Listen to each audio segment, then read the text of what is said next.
Feu vert pour Johnson & Johnson. L'agence européenne du médicament a annoncé hier que le rapport bénéfice-risque lié à l'injection de son vaccin reste positif. Comme pour AstraZeneca, ils ont conclu que le sérum Johnson & Johnson pouvait entraîner la formation de thromboses atypiques dans de très rares cas.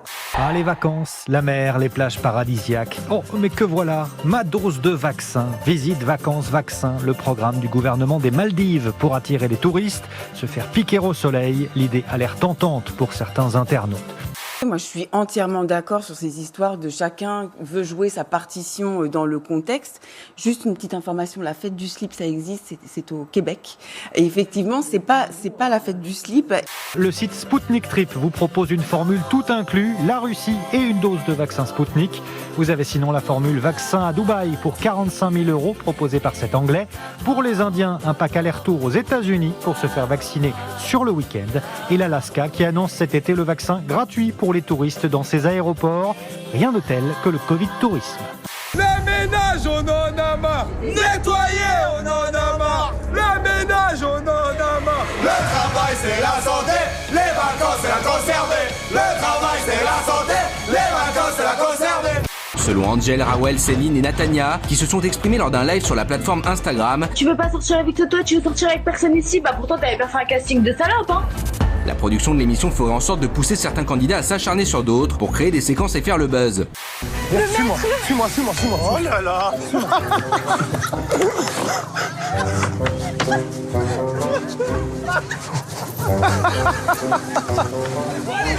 Lève-toi. Mais choquée, c'est Nora, ce qu'elle nous avait dit quand elle est venue pour nous briefer avant qu'on rentre dans l'aventure.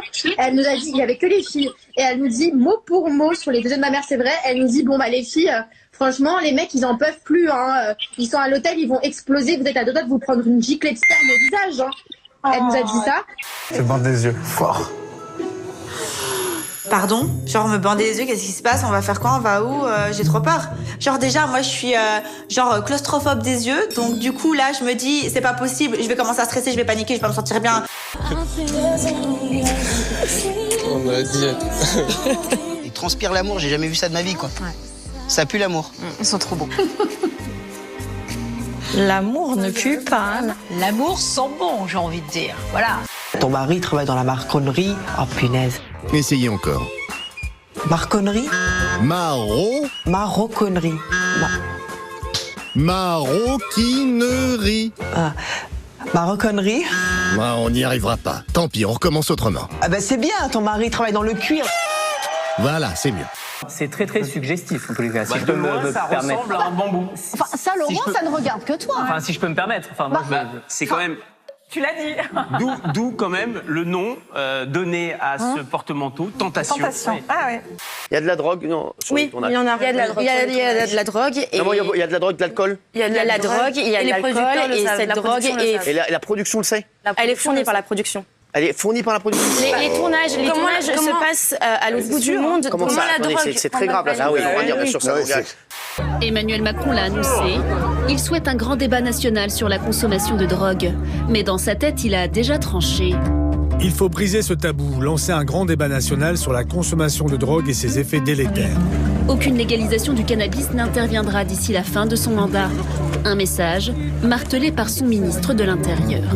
Vous savez, cette histoire de cannabis, moi je trouve que le discours un peu bobo, un peu bourgeois de consommation récréative que souvent les beaux quartiers ont, alors ça peut être sympathique quand on est dans le 16e arrondissement de fumer du chichon, mais enfin la mère de famille qui est toute seule et qu'elle explique à ses enfants que la drogue c'est de la merde, et bien c'est en santé publique et de manière générale dans la vie sociale, c'est affreux.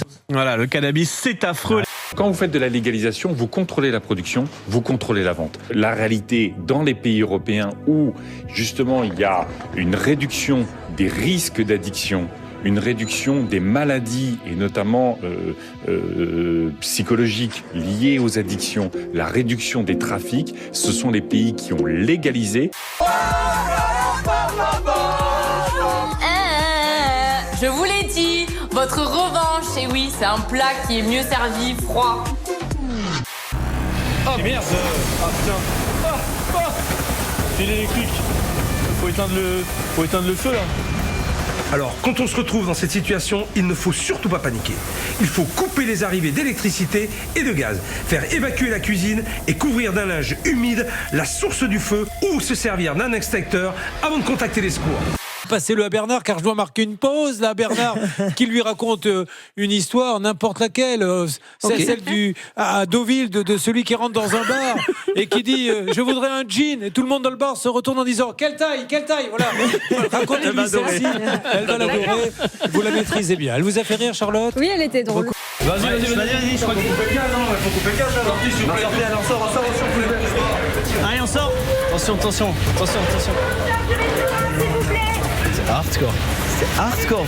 C'est Jean-Michel Blanquer qui aujourd'hui était en visite dans un établissement scolaire qui est resté ouvert à Livry-Gargan pour accueillir les enfants des personnes des personnels prioritaires. Voilà Jean-Michel Blanquer qui donne de sa personne et qui joue avec cet enfant. C'est une sorte de marelle, non? Oui, c'est ça. C'est ça, c'est la marelle. Mais en fait, ça va être un peu ça. Les prochaines semaines, pour des millions de Français, ça va être un peu la marelle. On va sauter d'un coin à un autre. Pour aller de l'enfer au paradis. Oui. Alors, moi, c'était pendant le deuxième couvre-feu. Oui, confinement. Ouais, c'est vrai que maintenant, on sait plus. On s'y perd un peu. Là, je vous avoue, même nous, nous, on fait des traits sur les murs de la cellule pour voir où on en est. Il y en a trop, beaucoup trop. Je savais pas que c'était aussi dur d'être ministre de l'Éducation nationale, qu'il fallait jouer à des trucs, là, quand même. Ça devient très, très compliqué. D'être ministre. D'être ministre. On n'imagine pas Lionel Jospin, ministre de l'Éducation nationale, comme ça. Ni Jean-Pierre Chevènement. J'ai essayé d'en trouver d'autres. François Bayrou, non. Imaginez le général de Gaulle jouer à la marelle. Prenez la vie du bon côté, criez, sautez, dansez, chantez, et vous serez un ours bien léché.